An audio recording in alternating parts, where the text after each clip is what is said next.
Okay guys, magandang hapon sa inyo lahat. This is Ryan ng RBP Dashcam. Ito, QC area, Ford Mustang 2024 model. Ito yung ating kinabitan ngayon dito ng dashcam na DD5 4K resolution Z50 front and back recording with hardwire. Okay, hardwire. Kita nyo, di ba? Wala tayong nakasaksak na anumang wire dito sa ating USB saka dito sa lighter port.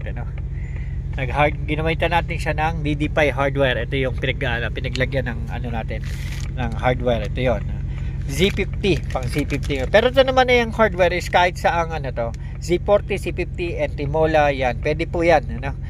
Yan.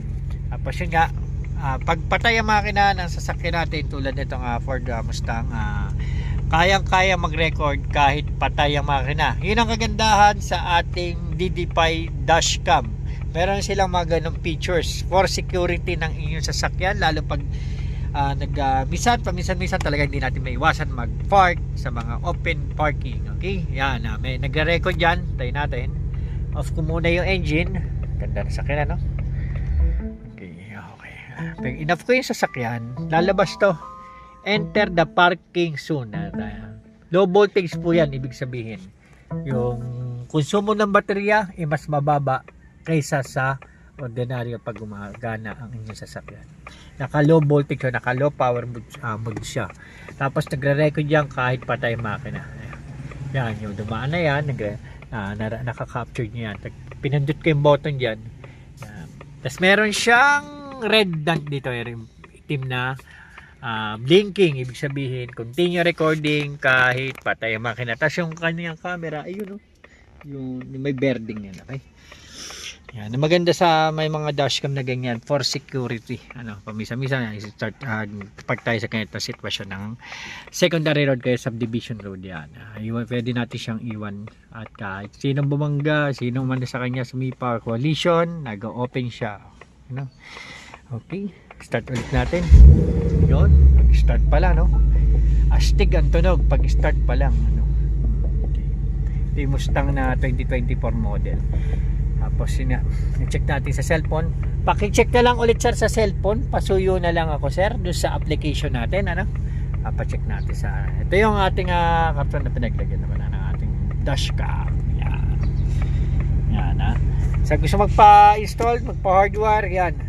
PM niyo ako, RBP dashcam. No void warranty, bagong-bago to sa akin ni sir. Wala tayong binalatan ng wire, wala tayong splice, or wala tayong any wire na pinutol. Plug and play pa rin yan. Safe na safe pa rin po yan. Wala tayong, hindi tayo gumagamit ng anumang aparato. Yun ang sir. Check lang natin to sir doon sa parking surveillance kanina. Yun. Baka nag-auto connect sa inyong CarPlay. Sa mga ganito kasi may mga auto CarPlay sa sasakyan, doon sa mga sasakyan bago ngayon, kahit sa BIOS ko may ganyan, bisa nag-auto connect sa inyong cellphone.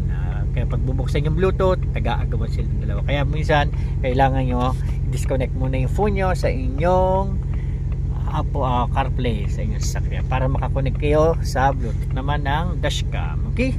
Thank you.